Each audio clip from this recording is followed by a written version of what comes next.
Hi friends, अपने channel mathematics में आपका फिर से स्वागत है। आज मैं क्लास 10th के लिए ट्रिगोनोमेट्री लाया हूँ। ठीक है। और बेसिकली वीडियो इस वीडियो के पार्ट में मैं आर.एस. अग्रवाल को ही फॉलो कर रहा हूँ। ठीक है। क्वेश्चंस कुछ रहेंगे आर.डी. शर्मा से भी। चलिए देखते हैं। बेसिकली क्या होता है trigonometry. Trigonometry is the part of mathematics which deals with angles of any triangles. It's called trigonometry. अगर हम ट्रिगोनोमेट्री वर्ड को हम डिफाइन करना चाहें तो ट्राई मीन्स 3 होता है। ट्राई मीन्स 3 और gon means side. Gon means side होता है। और मैट्री मीन्स क्या होता है? To measure. To measure. ठीक। 3 मतलब 3 होता है। 3। साइड मीन्स भुजा। और टू मीजर मतलब मापना। ठीक है। कहने का मतलब 3 भुजा हो जिसमें उसके कोनों को मापना। ठीक है।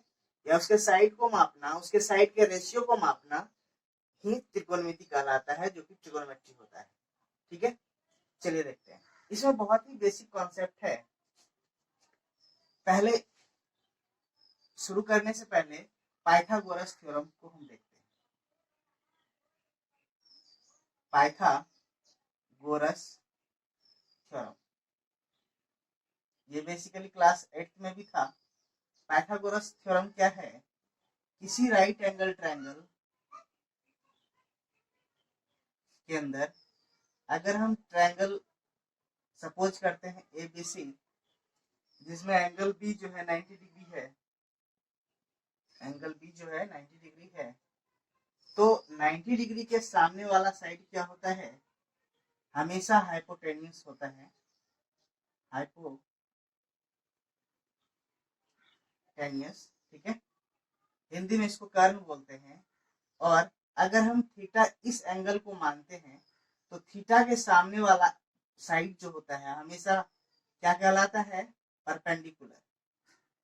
परपेंडिकुलर। ठीक है। और बाकी जो साइड बचाए वो बेस होता है। इसको हम इन शॉर्ट डिनोट करते हैं कैपिटल बी से, इन शॉर्ट डिनोट करते हैं कैपिटल एस से, इसको इन शॉर्ट डिनोट करते हैं कैपिटल पी से। ठीक है। तो पाइथागोरस थ्योरम क्या होता है? हाइपोटेनियस का square equals to perpendicular square plus base का स्क्वायर। ठीक है। ये बहुत इंपॉर्टेंट कॉन्सेप्ट है। इस पूरे ट्रिगोनोमेट्री में कहीं भी यूज हो सकता है और होता है, बहुत ज्यादा फ्रिक्वेंटली यूज होता है। तो ये चीज समझ आ गया। ये था पाइथागोरस थ्योरम। इसी ट्रायंगल एबीसी में 90 डिग्री एंगल बी है, इसके सामने वाला साइड हमेशा क्या होता है? हाइपोटेनियस। और अगर हम थीटा इस एंगल को सपोज करते हैं, कहने का मतलब परपेंडिकुलर और बेस ये दोनों वैरी करते रहता है। ये डिपेंड करता है किस एंगल को हम कंसीडर कर रहे हैं, उसके अनुसार से परपेंडिकुलर और बेस वेरी करते रहता है। हम क्वेश्चन के अकॉर्डिंग देख लेंगे, क्वेश्चन के थ्रू हम समझ पाएंगे उसको। ठीक है। नेक्स्ट चलते हैं।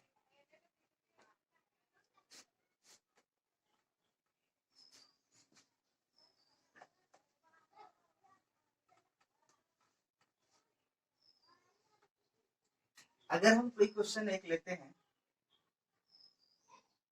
In triangle ABC angle B equals to 90 degree and AB equals to 4 and AC equals to 5, then find all trigonometric ratios। ठीक है। अब देखिए क्या कह रहा है। कोई एक ट्रायंगल फॉर्म करते हैं ABC, जिसमें एंगल B क्या है? 90 डिग्री है, क्वेश्चन में बोला हुआ है। और AB का वैल्यू कितना दे रखा है? 4। ये सेंटीमीटर में है, ये सेंटीमीटर में है, 4 सेंटीमीटर। और AC का वैल्यू कितना दिया हुआ है? 5 सेंटीमीटर। ठीक है। तो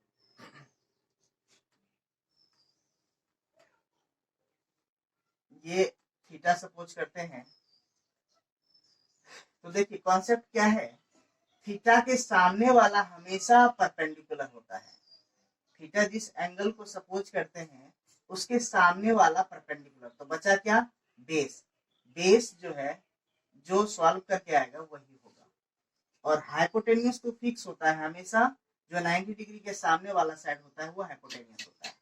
इसमें जो है हम बेस निकालेंगे तो क्या होता है, H square equals to P square plus B square. H का वैल्यू 5 दे रखा है, और पी का अगर हम थीटा इसको सपोज कर लिए, इसके सामने वाला 4 है, तो परपेंडिकुलर क्या हो जाएगा, 4 प्लस बी स्क्वायर। 5 का स्क्वायर 25 इक्वल्स टू 4 का square 16 plus B square, that means 25 minus 16, 16 को इस साइड किया तो 16 हो गया माइनस में, equals to B square, that means 25 minus 16 9 equals to B square, so B equals to 3 हो गया, 3 सेंटीमीटर। ठीक है, मतलब बेस इक्वल्स टू 3 सेंटीमीटर, ये हो गया 3 सेंटीमीटर। तो ऑल ट्रिगोनोमेट्रिक रेशियो क्या होगा, अगर हम tan साइन से स्टार्ट करते हैं, साइन ए की बात करें या साइन सी की बात करें, पहले हम साइन सी वाला एंगल के थ्रू सारा निकालते हैं। साइन सी कितना हो जाएगा, इसके लिए परपेंडिकुलर ये हो जाएगा और हाइपोटेनियस ये हो जाएगा। ये हाइपोटेनियस है एंगल सी के लिए, और परपेंडिकुलर ये है और बेस ये है। ठीक है, तो साइन सी इक्वल्स टू क्या होता है, कुछ फॉर्मूलाज भी है वो मैंने बताना भूल गया आपको, दूसरे वीडियो में एक्चुअली है। तो साइन सी इक्वल्स टू क्या है, परपेंडिकुलर अपॉन हाइपोटेनियस। इसके बाद मैं फॉर्मूला ही लिख देता हूँ या लिख ही देता हूँ जो फॉर्मूला जरूरत है यहाँ पे पहले। ठीक है, साइन थीटा इक्वल्स टू होता है perpendicular upon hypotenuse, cos theta equals to होता है base upon hypotenuse, tan theta equals to होता है perpendicular upon base. Sine theta का ऑपोजिट हो जाता है क्या, cosec theta. Cosec theta equals to H upon P, और कॉस थीटा का ऑपोजिट हो जाता है सेक थीटा, जो कि हो जाएगा आपको हाइपोटेनियस अपॉन बेस, और टेन थीटा का ऑपोजिट हो जाएगा आपको कॉट थीटा, जो कि हो जाएगा बेस अपॉन परपेंडिकुलर। ठीक है, तो देखिए बहुत ही इजी सेगमेंट है ये। अगर हम sine theta into cos theta cosec theta की बात करें, तो साइन थीटा का फॉर्मूला क्या होता है, पी अपॉन एच, और कॉसेक थीटा का फॉर्मूला होता है एच अपॉन पी। अगर ये एच एच से कैंसिल हो गया, पी पी से कैंसिल हो गया, तो sine theta into cosec theta का फॉर्मूला एक न्यू बन गया क्या, 1। फिर अगर हम cos theta into sec theta की बात करें, कॉस थीटा का फॉर्मूला होता है बी अपॉन एच, और सेक थीटा का फॉर्मूला होता है एच अपॉन बी। ये बी से बी कैंसिल हो गया, एच से एच कैंसिल हो गया, दैट मींस ये एक न्यू फॉर्मूला जनरेट हुआ, cos theta into sec theta equals to 1। उसी प्रकार से tan theta into cot theta equals to perpendicular upon base होता है, और cos थीटा cot थीटा होता है बेस अपॉन परपेंडिकुलर। क्योंकि ये देखिए sin थीटा cosec थीटा एक दूसरे के ऑपोजिट होता है, इसलिए इसको इसका फॉर्मूला होता है मल्टीप्लाई करेंगे तो 1, cos theta into sec theta equals to 1। उसी प्रकार से tan theta into cot theta, b से b कैंसिल, p से p कैंसिल, इसका फॉर्मूला हो गया 1। इसको आप जल्दी जल्दी साथ के साथ नोट भी करते जाएं। ठीक है, चलिए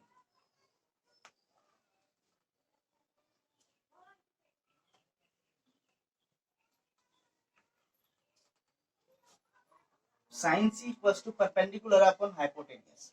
तो परपेंडिकुलर क्या है 4, अपॉन हाइपोटेनियस क्या है 5, ये आंसर हो गया। साइन सी कॉस सी क्या हो जाएगा, बेस अपॉन हाइपोटेनियस, बेस क्या है 3 अपॉन 5, ये आपका आंसर हो गया। टेन सी क्या हो जाएगा, परपेंडिकुलर अपॉन बेस, परपेंडिकुलर क्या है सी एंगल के लिए 4 upon 3, that means that is the answer. ठीक है, अब इसी का अपोजिट cosec c हो जाएगा। तो cosec c क्या हो जाएगा 5/4, क्योंकि h अपॉन p होता है वो फॉर्मूला। cos c इक्वल टू 3/5 है, तो sec c इक्वल टू क्या हो जाएगा 5/3। tan c इक्वल टू 4/3 है, तो इसका अपोजिट क्या होता है cot c। तो cot c इक्वल टू क्या हो जाएगा 3/4। ये उम्मीद है कि आप लोग को समझ में आया होगा। चलिए अब हम देखते हैं ए एंगल के लिए। अगर एंगल ए की बात करें, आपको बोला जाता, ये दे देता क्वेश्चंस में और आपको बोला जाता कि साइन ए का वैल्यू फाइंड कीजिए, कॉस ए का वैल्यू फाइंड कीजिए, tan ए का वैल्यू फाइंड कीजिए, तब क्या करते हैं। तो साइन ए इक्वल टू क्या हो जाएगा, फॉर्मूला तो वही रहेगा perpendicular upon hypotenuse. Perpendicular A angle के लिए ये हो जाएगा परपेंडिकुलर ए एंगल के लिए, क्योंकि साइन ए पूछा है, ए के सामने वाला जो साइड होता है वो परपेंडिकुलर होता है, तो अब ये हो जाएगा परपेंडिकुलर और ये हो जाएगा बेस। हाइपोटेनियस तो फिक्स है, तो परपेंडिकुलर कितना हो जाएगा 3/5। ठीक है, ये आंसर हो जाएगा। cos ए के लिए फॉर्मूला होता है बेस अपॉन हाइपोटेनियस। ए के लिए परपेंडिकुलर तो ये हो गया, तो बेस कौन सा हो गया 4/5, और इसके लिए फॉर्मूला होता है p/b। तो इसके लिए p तो यही है 3 और बेस क्या है 4, दैट इज द आंसर। ठीक है, अगर इसका ही ऑपोजिट बात करें cosec a बराबर, तो साइन a का उल्टा होता है cosec a, तो ये 5/3 हो जाएगा। cos a का ऑपोजिट हो जाएगा sec a इक्वल टू 5/4 हो जाएगा। tan a का ऑपोजिट होता है उल्टा होता है cot a, तो cot a बराबर कितना हो जाएगा 4/3। ठीक है, चलिए देखते हैं नेक्स्ट क्वेश्चन।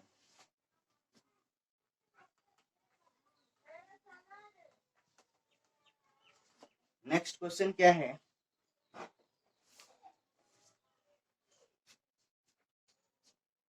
क्वेश्चन है in a triangle ABC angle B equals to 90 degree and AB ratio AC equals to दिया हुआ है 1/√2। तो फाइंड द वैल्यू ऑफ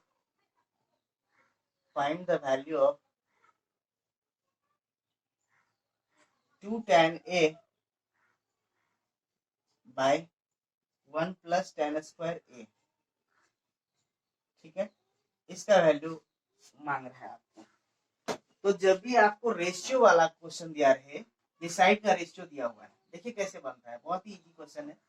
ठीक है, कोई ट्रायंगल बनाए ABC जिसमें कि ए बी एंगल आपको 90 डिग्री है। ठीक है, सी ए बी ये 1 है और ये √2 है। देखिए कभी भी रेशियो वाला क्वेश्चन गिवन हो तो आप इसको, ये एक्चुअल वैल्यू नहीं है, ये रेशियो है। कहने का मतलब ये 1 है तो ये √2 है, ये 2 है तो ये 2√2 है, मतलब 2 से मल्टीप्लाई कीजिएगा तो ये यहाँ भी करना पड़ेगा, यहाँ भी करना पड़ेगा, दैट मीन्स ये एक्चुअल वैल्यू नहीं है। ठीक है, तो क्या करेंगे, इसको एक्चुअल वैल्यू बनाने के लिए किसी वेरिएबल से मल्टीप्लाई कर दीजिए या कांस्टेंट से मल्टीप्लाई कर दीजिए, बात बराबर है।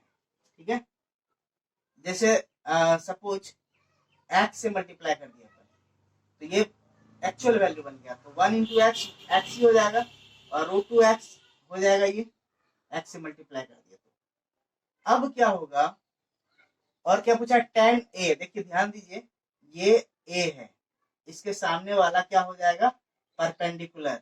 ठीक है, और ये बेस हो जाएगा, तो फॉर्मूला लगाएंगे और ये हाइपोटेनियस है, h² = p² + b²। ठीक, h का वैल्यू क्या है √2x, इसका स्क्वायर करेंगे, p तो निकालना ही है आपको, प्लस b का वैल्यू x²। ठीक है, इसको सॉल्व कीजिएगा, 2x² = p² + x²। x² को इधर लाइएगा तो x² = p², इसलिए p दोनों तरफ क्या कीजिएगा स्क्वायर रूट लीजिएगा, तो p = x निकल जाएगा। ये कितना आ गया आपको x। ठीक है, तो चलिए देखते हैं, आपसे पूछा है 2 tan A by 1 + tan² A। 2 into tan A, tan A बराबर क्या हो जाएगा, perpendicular upon base, perpendicular upon base बटे 1 प्लस पी बाय बी इसका स्क्वायर। ठीक, यहाँ स्क्वायर है तो यहाँ भी तो स्क्वायर करना पड़ेगा। 2 इंटू पी, पी ये है आपका X by 1 plus P by B. तो पहली बात तो ये कैंसिल होके 1 हो गया।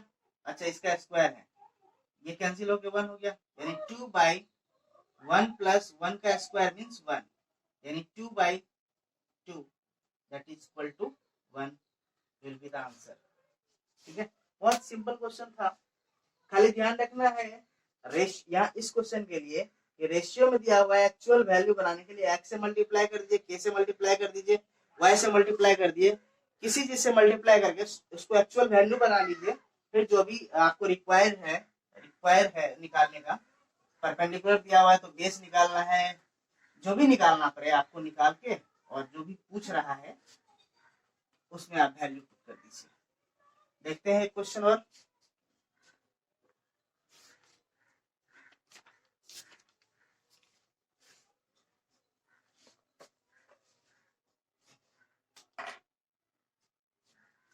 जैसे क्या है, if angle A equals to angle B, if angle A equals to angle B are acute angles such that cos A बराबर cos B गिवन है, आपको प्रूफ करना है, proof that angle A equals to angle B। ठीक है,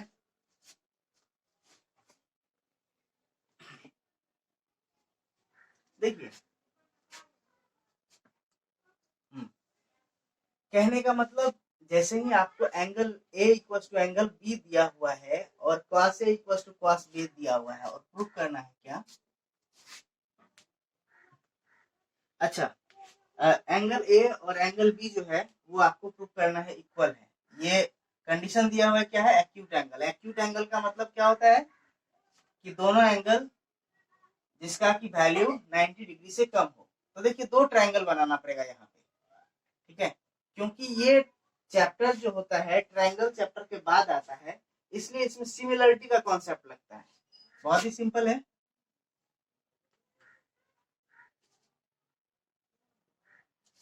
ठीक है, आपको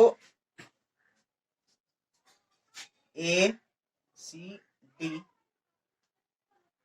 ये 90 डिग्री, ठीक है, cos A और cos B, D E F मान के चलते हैं, और यहाँ पे E जो है 90 डिग्री है।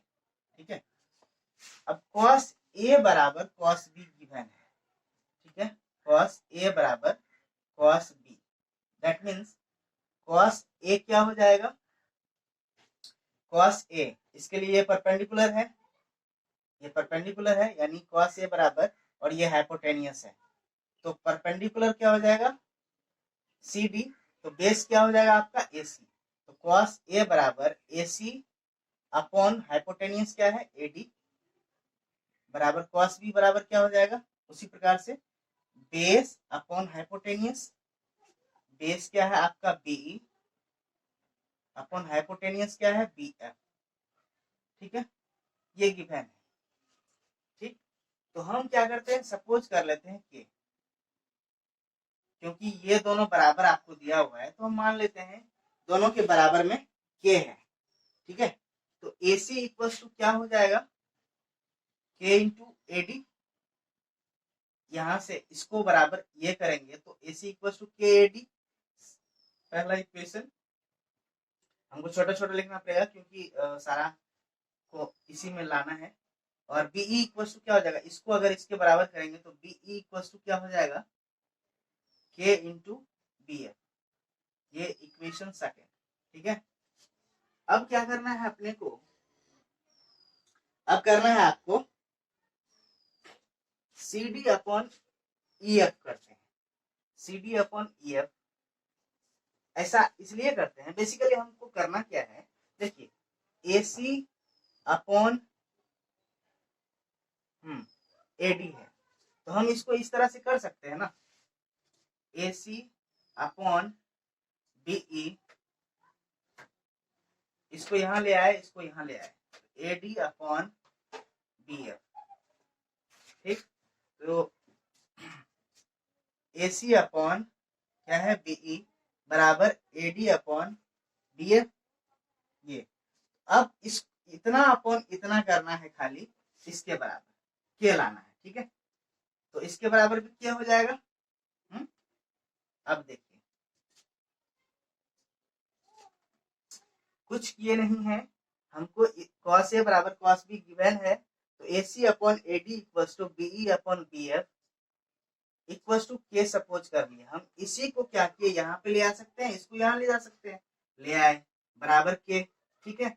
और यहाँ से निकालिए AC बराबर के इंटू AD और BE बराबर के इंटू BF, ठीक है। अब देखिए क्या है, हम करते हैं क्या, CD अपॉन क्या EF, CD अपॉन EF बराबर क्या हो जाएगा, CD इक्वल टू कितना हो जाएगा, CD बराबर आपको ये और ये गिवन है, ठीक है। तो CD बराबर क्या हो जाएगा, 20 स्क्वायर AD स्क्वायर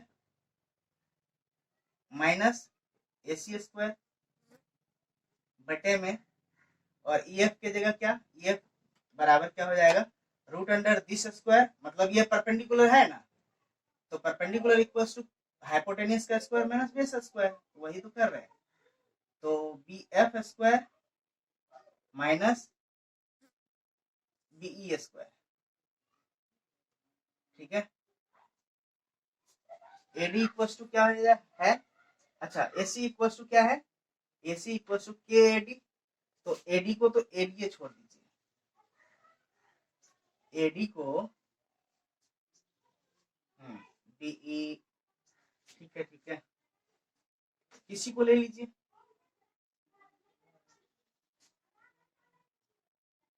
ठीक है, AD स्क्वायर और माइनस AC की जगह K स्क्वायर AD स्क्वायर, ठीक है।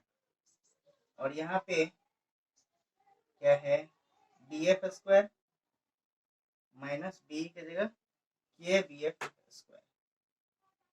अच्छा, तो AD स्क्वायर कॉमन ले लेंगे, तो यहाँ पे AD बटे BF आएगा, और यहाँ पे क्या हो जाएगा, 1 माइनस के स्क्वायर, यहाँ पे 1 माइनस के स्क्वायर, ये कैंसिल हो गया। अब देखिए CD बटे EF equals to AD upon BF आ गया, तो ये भी इसके बराबर आ गया, CD इक्वल्स टू क्या हो गया, EF। दैट मीन्स ये ट्रायंगल, दोनों ट्रायंगल क्या हुआ, ट्रायंगल ACD सिमिलर, अच्छा ट्रायंगल ACD आई थिंक आप लोग को दिख नहीं रहा है यहाँ पे, तो हमको क्या करना पड़ेगा, यहाँ पे लिखना पड़ेगा। तो क्वेश्चन उतार लिए, तो देखिए, तो ट्रायंगल ACD सिमिलर हो जाएगा ट्रायंगल BEF के, ठीक है। अगर ये दोनों ट्रायंगल सिमिलर हो गया, दैट मीन्स आप कह सकते हैं angle A equals to angle B, ठीक है। बहुत इंपॉर्टेंट क्वेश्चन है ये, एग्जाम में काफी बार आया हुआ है, ठीक है। तो चलिए, लेकिन एक रिक्वेस्ट है आप लोगों से, जो भी लोग नए देख रहे हैं, ठीक है, मैं कोशिश करता हूँ लॉकडाउन में कि रेगुलर वीडियो लाने का। जो भी नए लोग हैं जो देख रहे हैं चैनल को, प्लीज सब्सक्राइब करें और अपने दोस्तों में शेयर करें, जो भी क्लास 10th में है और जो भी त्रिकोणमिति को समझना चाह रहा है, ट्रिगोनोमेट्री को समझना चाह रहा है, उसके लिए कहना है, शेयर कीजिए अपने दोस्तों को और बेल आइकन को जरूर दबा दीजिएगा, ठीक है। बहुत बहुत धन्यवाद।